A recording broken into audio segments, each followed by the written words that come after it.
Okay, so now that we've had a chance to look at sort of what bullet journal is and talk a little bit about the why, though there's a lot more information out there, this is really just an overview.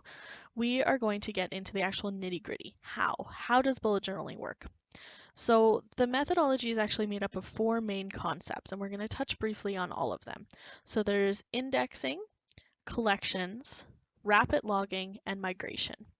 So like I said, this is really just an overview. If you're interested in more details about the how or why of each of these components, or even just to sort of understand more about the theory behind bullet journaling, I really recommend reading Ryder Carroll's book, Bullet Journaling.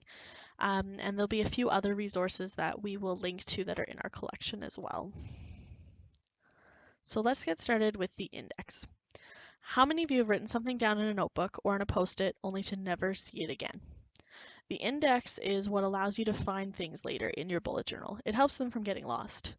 It also allows for one of the best qualities of the bullet journal system, that nothing has to be written consecutively. There's no saving blank pages or having empty sections like pre-made planners. There's less waste. You just find things via the index. The index is exactly what you would expect it to be. It's a list of pages, descriptions, and the page number. As you add new pages and collections, and we'll get to those next, you just add them to your index. So on the image and the slide in front of you, you can see that someone has started a brand new index on pages 1 to 2 is the index itself. Pages 3 to 4 is a future log, which I'll explain what that is in a moment. 5 to 6 is year at a glance, and then we actually get into the months. And you can see that in February on this example, it starts on page 13 and goes to page 15, and then there's a gap in the middle because the person has created a books to read log or collection, and then they just jump back into it on page 17. So something you might have noticed is that this sort of indexing requires page numbers, and this is a part of your bullet journal. Some notebooks actually come pre-numbered. A lot of the ones created for bullet journaling do. If yours does not, I do recommend numbering it. It's a little bit tedious, but it makes everything work a lot easier and will serve you well through the bullet journaling process. Carol recommends being specific in your index.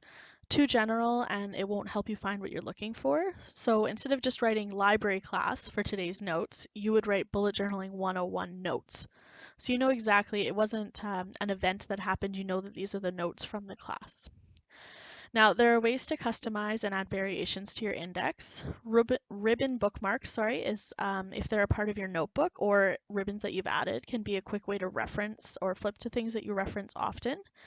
The image on the slide right now is of color-coded stickers that edge color. So they have a little fold-out piece of paper that has different colors that correspond to different subjects, and then they just stick them in the notebook and fold over the edge so you can actually see them along the edges of the pages. They can be a really nice way to make things pop out for you too when you're looking for them. You can do this by coloring the side of the page as well, whatever's going to work for you.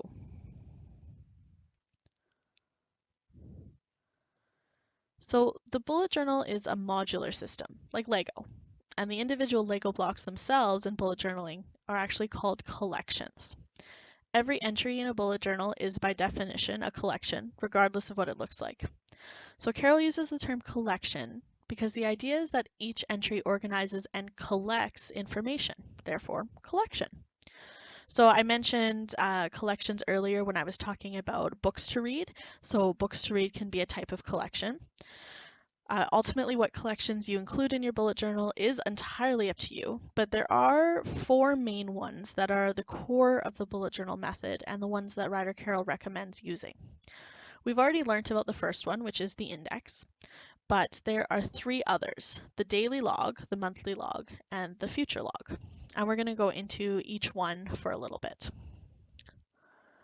So after the index, when you're setting up a new bullet journal, the future log is really the next thing you'll want to enter.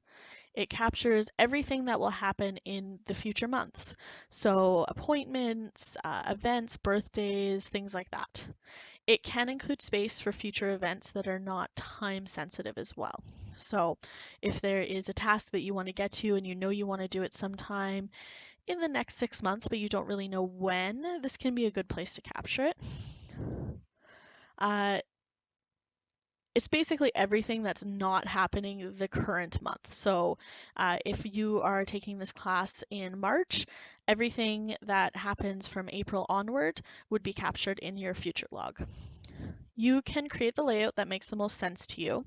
If you want some inspiration, if you search future log online, there are literally thousands of examples online. It could look like a traditional calendar and take up a number of pages, or it could just be a simple list with the month written and then everything under it. A lot of people choose to do only 3 to 4 months at a time, just to manage how much space you need for each month. And then if you want a future log, just a list to record everything else, you can certainly do that. While other people actually do choose to create an entire year. So the future log is your first step. It's a chance to capture everything happening in your future. But what about everything happening this month? That is where your monthly log comes in. So the monthly log is supposed to be a bird's eye view of what's ahead and a place to record and capture all of the tasks for the current month. The most basic format, and the one that writer Carol uses, consists of 2 parts, a calendar and a task list. The calendar is, as you can see in this example, a list of all of the days in the month. You can include some indication of weekends or not, it's up to you. I like to use a highlighter just to mark when Saturday and Sunday is. You can use the calendar to schedule events and tasks that have specific dates or deadlines, and use it to record events and tasks after the fact as a record of the month. So maybe you went for dinner with a friend, or had a vacation and left on a certain day. This can be a good place to make note of it. On the other side of this layout, you can just see it cuts off a bit, but there is what we call a task page. It's designed to help you take a monthly mental inventory. So just like we did in that hands-on activity, but focusing really on the month. What are the priorities this month? What is left undone from last month? And make sure you move it into this month. What matters right now? And if there's anything from a previous future log for this month, this is where you would move it to. So you want to keep it simple, limit your words. Brevity is a great habit to get into, especially when bullet journaling. And in the future, when setting up a new month, you'll actually refer to that future log and transfer it right to your monthly log. So things should only really be captured in one place at a time. So if you're into the month of March, everything that was in your March future log should be marked as being transferred, and then actually should be captured in your current months. This can be a little bit complicated to wrap your head around the movement and what the process looks like. It helps sometimes to think of the beginning of the month as a chance to sort of capture everything, and things come up as you go along. But this is really supposed to be that high level view. You don't need to get really detailed. It's just sort of to capture what is happening this month.